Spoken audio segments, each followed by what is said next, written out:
the key to opening sex that continues to grow and expand and be exciting and interesting and powerful and surprising in long-term relationship rather than just getting stale, which is what we tend to think happens, and we have to try to keep it exciting. I'm not talking about keeping it exciting. I'm talking about consistently discovering new frontiers together. And those places are led by, like, the key is emotional safety, intimacy, vulnerability. Hi everyone, welcome to The Things That Come Between Us. I am your host, Charu Morgan, and I've been working with couples and individuals for almost 20 years, helping them feel more connected to their own bodies, their experience of their sexuality, deeper intimacy in relationships. And if you're interested in learning more about my work, you can go to charumorgan.com. That's CHARUMORGAN.com and learn about the kind of offerings that I have.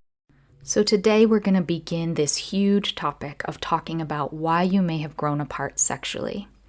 And wherever you are at in your journey of relationship, whether you are just starting your connection together or you are deep into many years of partnership, whether you have children and you've gone through those kind of transitions, or whether you don't, some of the things in this episode may be supportive for you to discover what are some of the deeper things that can unlock to open up your sexual connection in new ways.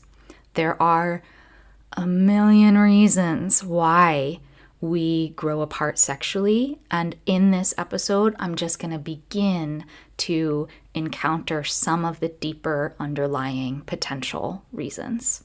Oftentimes, when we are feeling a disconnect in the bedroom, maybe we're even feeling some challenge in approaching one another, even getting to connection, sexual connection, feeling even inspired to be sexual with one another, this can be interlinked with other dynamics in the relationship. In fact, it almost always is.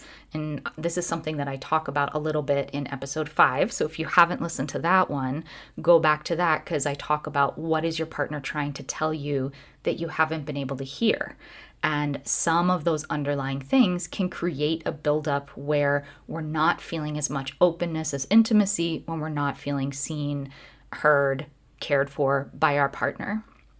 So I believe in sex as not just an addition to partnership, not just, oh, we are partners and we sometimes have sex and it's this fun thing that we do and it's separate and hopefully it's good and maybe it's, once in a while we can kind of try to rev it up and get it to be as good as it was in the beginning.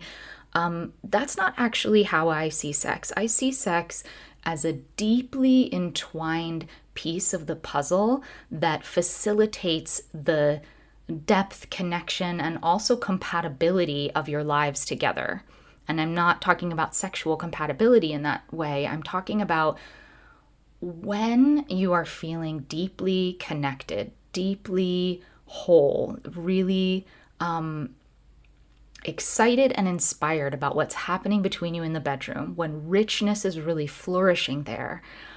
I have seen time and time again in myself and in my clients that everything in life, just the hard stuff, the stuff that we have to grind through every day to be people on this planet right now, can feel easier when we are buoyed by a deep and rich sexual connection. So there's this really beautiful intermingling between who we are and the stuff we have to do to take care of our lives and our family, the groceries, the who's picking up the kids, the just navigational pieces is deeply entwined with this depth, this connection, this nourishment that is possible to experience in your lovemaking. One feeds the other. When things are feeling really nourishing and beautiful in the day-to-day things, oh, my partner went out of their way to make sure that this small task was easier for me. That feeds my excitement, my arousal, my desire to be close to them because I feel cared for and loved. Then when we're in the bedroom and there's deep openings between us, we're opening up this deep intimacy, this nourishment through lovemaking, not just not just pleasure, not just satisfaction, but depth and nourishment through lovemaking, which hopefully I'll continue to talk about lots through this podcast. When that depth and that nourishment is happening in the lovemaking, then that feeds my interest in wanting to go that extra mile for my partner, handling some of the things that they're not able to because they have a busy work week. And it continues to, one fuels the other, makes it easier, the other fuels the other, makes it easier. And that's really one of the reasons why I see sexual connection and depth as such an inspiring and exciting part of, an integral part of relationship and who we are in our relationships and our ease and joy within even the day-to-day of the relationships. One of the things that may be keeping us from feeling as deeply connected as possible, continuing to adventure and experience those deep openings in lovemaking, or even wanting to get into the bedroom with our lover at all, are relational dynamics. So what are these? What are relational dynamics? Relational dynamics are these patterns that we get into that are often repetitive, and in fact, they're always repetitive, and they become a dynamic when they're set in. And so it's not just something that's happened once, it's something that is looping. And I think a lot of us who are in long-term relationship can really relate to this idea of being on this cycle where maybe if we think of it in terms of bickering or some kind of fight, you'll often notice that it's kind of the same fight over and over again, or there's a theme that theme cycles through. And this could also be something that's happening in just maybe it's not an actual fight, but maybe there's a dynamic where one person comes home from work and doesn't really feel like connecting, but you've never actually talked about your needs. And so the other person takes it really personally that person doesn't come home and say, hey, I'm so happy to see you. And there isn't that connection. So then there starts to set in this pattern where one person comes home from work, starts going into their own vibe. The other person automatically goes into this cycle of like, my feelings are hurt. Why aren't they coming to say hi to me? Then there's this low level resentment that goes on through dinner. The person who came home doesn't understand why there's the upset. Everybody's feeling a little defeated and off course, where that spaciousness for connection or interest in deeper connection just isn't happening. And that would be a dynamic, a relational dynamic, even if it isn't an actual like verbal thing that's happening. So these relational dynamics, they happen with our family, they happen with our friends, they happen with our children if we have them, and they absolutely happen in our romantic relationships. So why does this happen? These relational dynamics are usually based on experiences that we had in early childhood where we learned or very incredibly created different techniques to cope with things in our environment. So for example, this might be a need that's going unmet and finding a creative way as a child to get that need met. It may be fear within the circumstances that we're in as a child. It may be managing situations or the adults, feeling like we needed to manage the adults in the situation because something was feeling unsafe for us. And we all have our own version of this. And what happens is that we are employing those techniques that we created and learned for our survival as a young one, because without the care and connection to our caretakers, we as small human beings cannot survive on our own. And so that survival instinct propels us to do whatever we have to make that environment feel as though we are going to get our basic needs met to keep those relationships going. And for most, if not all of us, we have never had an opportunity to update those techniques, to work with some of the deeper fears that are underneath the surface that propelled us at that time to create those techniques. And so what happens is those same techniques, strategies, coping mechanisms come with us into our adult relationships. And when they do, our coping mechanisms, let's call them, interact with our partners. And when they continue to interact and we start navigating our relational challenges based on these tools we created as young ones, then they start to kind of pattern together. And this is how we create relational dynamics. I'm going to do this, you're going to do that. I do this because I believed it was the best way for me to handle a situation when I was young. You do that in response because that's how you learn to protect yourself, navigate a situation, get your needs met in the best way possible. And again, the issue here is not that we created these things. We created them as necessary pieces for our survival. They're incredibly, I just feel so grateful and caring toward those little beings inside of us who did their best to navigate the circumstances. And now here we are, and intimate relationship is one of the best places to become conscious of where we made those ideas of how to best navigate life that may be outdated, that may actually be keeping us from intimacy, from deeper connection.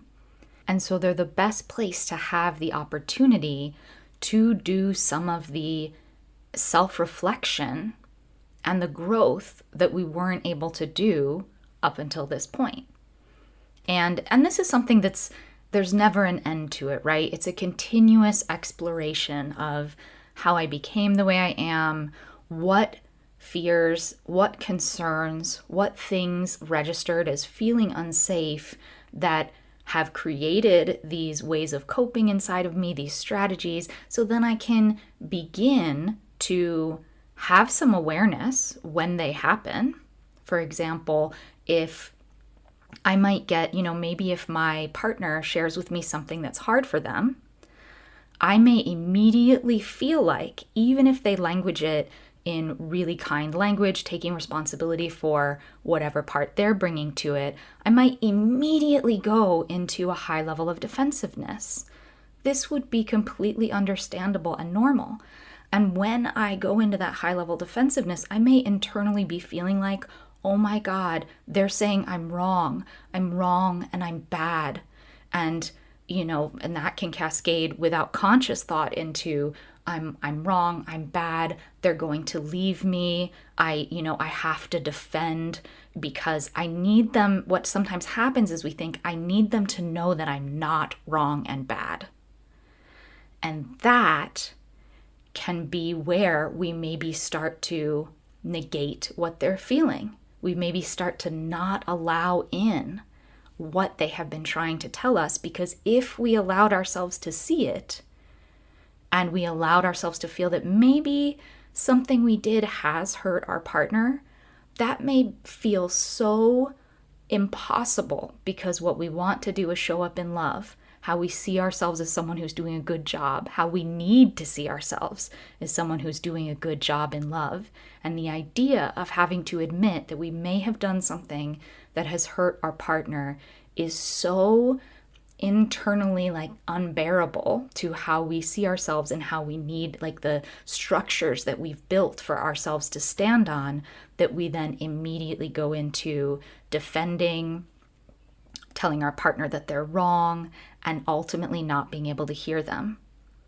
And so that, when we can bring consciousness, when we can see ourselves in that process, when we can say, oh, I am seeing that I have been doing this because it's been so painful for me to consider the possibility that I did something that did affect my partner negatively, that did hurt their feelings, that is creating a rift between us.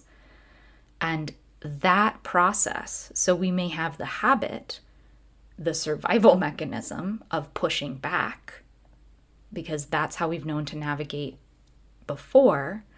And relationship gives us this incredible opportunity to gain some consciousness around what's really happening here, and to begin this very challenging, deep, rich process of, what am I defending here? And where is that coming from?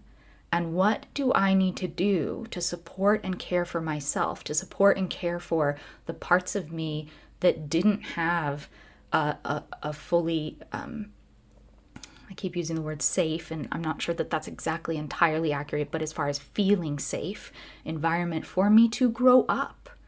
This is the heart of things, is that for most of us, there are these places inside ourselves that have necessarily kind of stayed stagnant. They stopped growing at a certain point.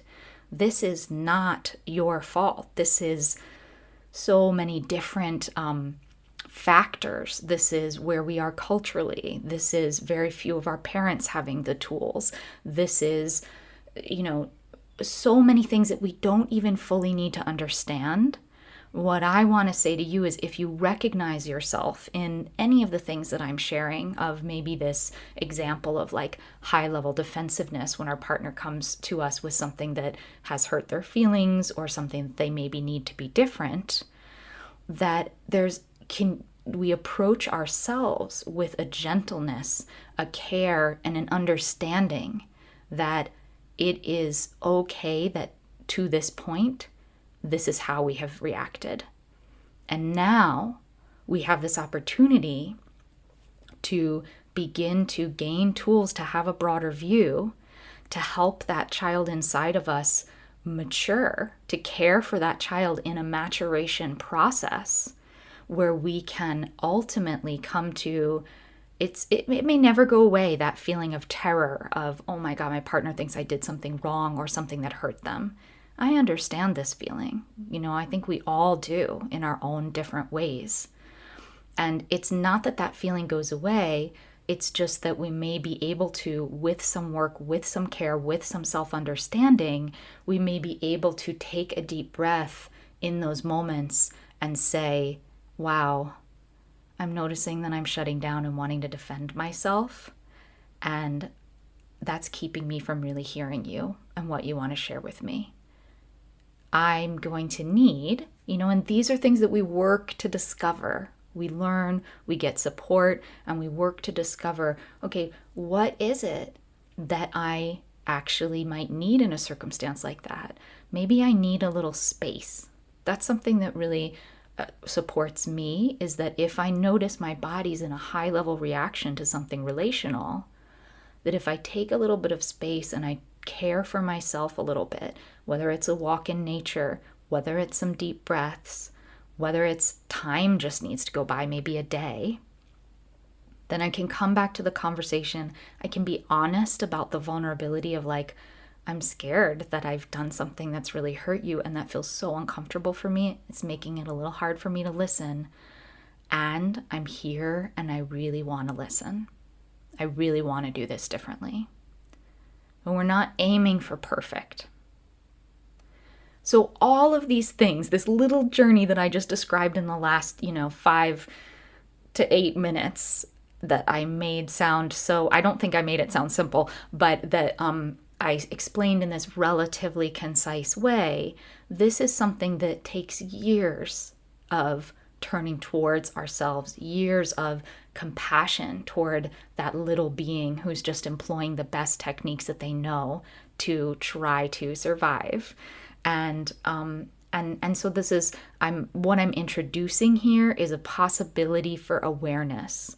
I don't expect that this will happen overnight, that you will be able to go inside, know exactly why you're reacting the way you are, be able to express it in a way that your partner can understand, know what you need. These are things that take time. But I'm hoping that in even offering these possibilities to you, you may be able to begin to get a broader view of what's going on in your relationship, why you might be responding the way that you're responding, where there may be places where you can acknowledge that the response is coming from fear, defense, some old ways of protecting yourself or caring for yourself. And that may begin to create even a desire for this inquiry. Because if I am with my partner every time they come and bring something to me, I go into this high level defensiveness, and I would say this is very, very normal for many of us in relationships. So if you're seeing yourself in this, please note that we all do this to some degree. But if every time my partner is coming to me with something that they need to be different or something that's bothering them, and every time I notice that in myself I am defending, like that's probably the first thing and the easiest thing to notice. You might notice that high level of defense.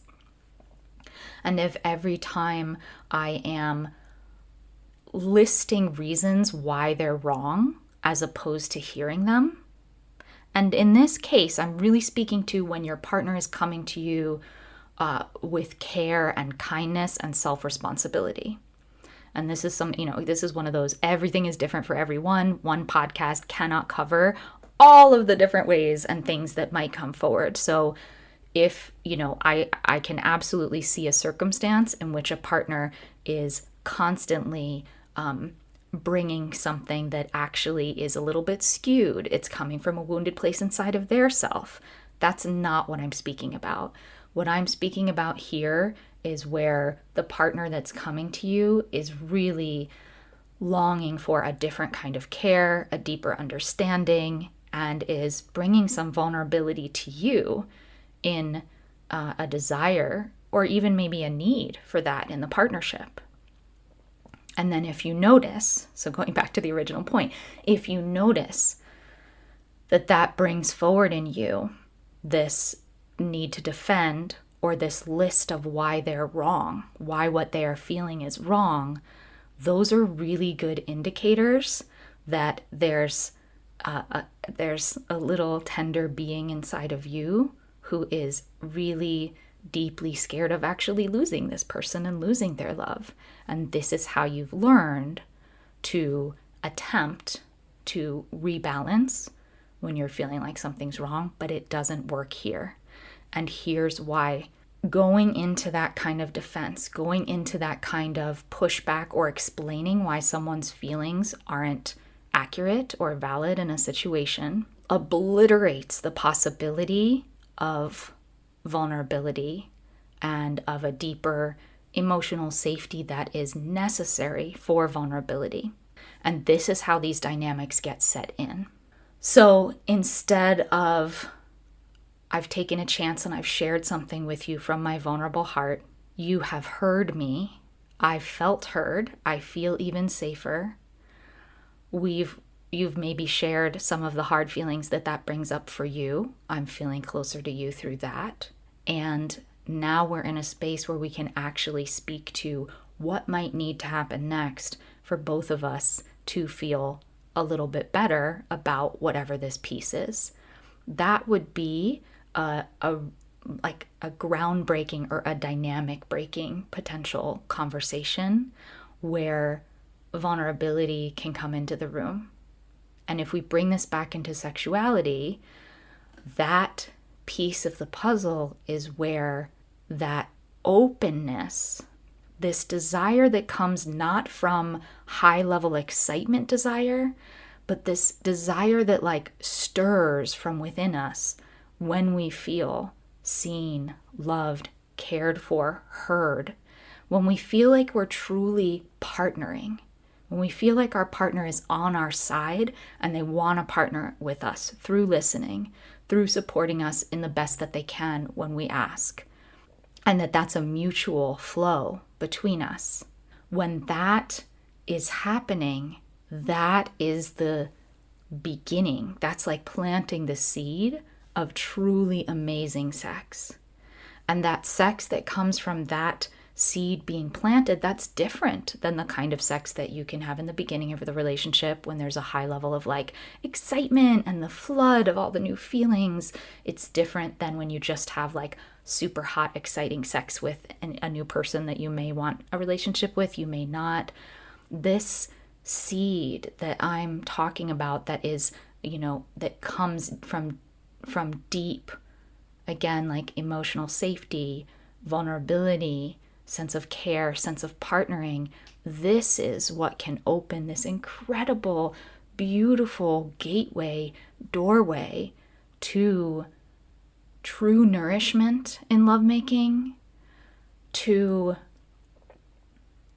deepest of the most delicious sensations where our hearts truly feel like fed and unlocked and uncurling, even to the points of where our experience of orgasm changes, where we stop pushing toward a certain kind of goal and we move into these spaces of expanding of orgasm, of expanding of what the bodies are capable of. And we start allowing in, the simplest way I can describe it is like altered states of consciousness. We start allowing in this like flood of love that is between us and beyond ourselves, and that starts to change how our bodies react to one another. And this is where I feel like what can happen in long-term, deep, committed relationship is really unique, because for some of these pockets to open, it requires that level of trust that is built over time and consistency. And so all of those things, there are so many layers and ways that I work with people in order to foster that deeper connection opening. But the most important thing of everything that I teach and share is this piece of unlocking dynamics where if the dynamic, using this example that I've been using, has been, I come to you in vulnerability with my heart, and then you get defensive and try to explain to me why my feelings are wrong. Then I leave that experience feeling shut down, like there's no space for me, like I can't, like I'm not feeling seen and heard. You leave the space, there's nothing I can ever do right. There's always a complaint. I don't, and everybody's frustrated, and we all go to our own corners and we just watch Netflix, different shows on our separate devices, because it's the only way we know to manage the fact that we feel that rift, we feel lonely, we feel the disconnect. And in some ways, our bodies may even be wired for that to feel safer than actually coming towards one another. And so if that's been the dynamic, these kind of if the bodies are slowly shutting down because we're not feeling seen, heard, cared for by one another, that is going to affect your sex life. Can you have hot sex with someone you don't feel safe with? Absolutely. Yes, you can. And can you go to these deeper levels of intimacy and expansive lovemaking is the best way that I'm going to be able to describe it. These altered states of consciousness with those kind of dynamics in place. No, I don't think so. Really, the key to opening those deeper spaces, the key to opening sex that continues to grow and expand and be exciting and interesting and powerful and surprising in long-term relationship rather than just getting stale, which is what we tend to think happens, and we have to try to keep it exciting. I'm not talking about keeping it exciting. I'm talking about consistently discovering new frontiers together. And those places are led by, like, the key is emotional safety, intimacy, vulnerability. And we have to feel a relative amount of like security within ourselves to go on those journeys, to maybe feel some of the pain of why we have been pushing back when our partner brings us something rather than being able to listen. And that, what seems like an internal journey, is actually this incredible balm for deep, deep, rich lovemaking. That's the key that opens the portal to this next layer. So I think that's where I'm going to leave it for this week. I am always so open to your feedback, to your questions. And I think if I would leave you with an action step to take, I would say, what if you started to bring a curiosity to your interactions with your partner? Can you bring that curiosity so you can begin to possibly see the overview of where your reactions, let's be really careful not to define our partner's actions and reactions. Let's let that be theirs. But can you start to look at where maybe in you there's a defensiveness, there's a little bit of shutdown, there's a withholding of sharing something with your partner for one reason or another, that then there's lots of different ways in which we will lock that door to the flow of opening between us and set in a dynamic. So I invite you to just watch, and the thing to watch for would be when you feel some kind of body reaction. That may be a lethargic feeling, that may be a spark of anger, that may be that feeling in your throat where there's something unexpressed, and just watching yourself where there are those places. And that may give you hints to your own journaling, your own self-exploration of like, what's happening for me in those moments when I'm reacting or not reacting, not externally reacting in those different ways. And maybe you can even witness how that works between the two of you. Maybe you can even begin, it's just an inquiry, right? And this can be challenging when we're doing it for the first time. So then bringing that curiosity and that inquiry, oh, you know what? I noticed that I did start that internal shutdown when my partner came home and didn't say hello to me and didn't give me a kiss hello. And if I'm being honest, then I wasn't as forthcoming with sharing with them about my day. And then when I wasn't as forthcoming with sharing about my day, I could see how they just checked out and then went into the other room on their computer. And now I'm sad because I got even less connection. Oh, I wonder if that's a dynamic. So just bringing that kind of inquiry and curiosity is a huge first step. And I would be so interested to hear what you discover there. And remember, be gentle with yourself. If you suddenly start to see, wow, I think I'm really at the center of a lot of these things that I've wanted to put blame on my partner for, because I was really mad that they then just shut down and go into the other room. But when I see the situation, I can see that I had pulled back initially because I never said anything about wishing they would have said hello to me and give me a kiss. And it could be really easy to get really angry with ourselves for handling it in a way that may be making it sticky or setting in the dynamic. And if I share with you one thing, I'm sure I will say it over and over again throughout this podcast, your care and gentleness within yourself is primary here.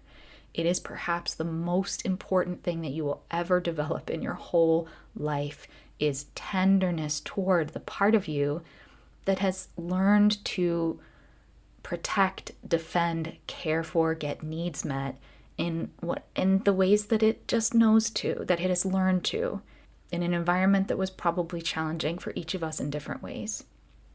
So be gentle with that tender part of yourself that may be making decisions that are pushing away intimacy. It's there for a reason. Care for it, love it, even as you discover things that may be difficult to see and hear inside yourself. As I said, I would absolutely love to hear anything you want to share about what this brings forward for you. You can find me on my website, charumorgan.com. That's CharumorGan.com.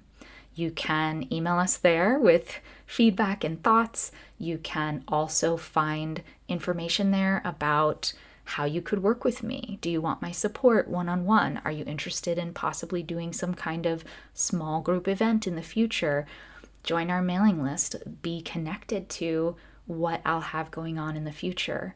And I love, love, love supporting people through these journeys that are complex and tender, and helping to guide you to allow that intimacy to really flow. If you are getting something from this podcast, please, please, please follow us, leave 5 stars, write a review, share it with your friends. Come join us on social media at charumorgan on Instagram. Having your support in this way is free for you and really, really highly valuable for the continuation of this podcast, for the continuation of the work that I do in the world. This is how I'm able to connect with new people who might really benefit from this work.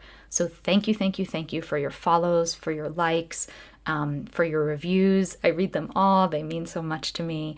And I very much look forward to being with you next week. Thanks again. Bye.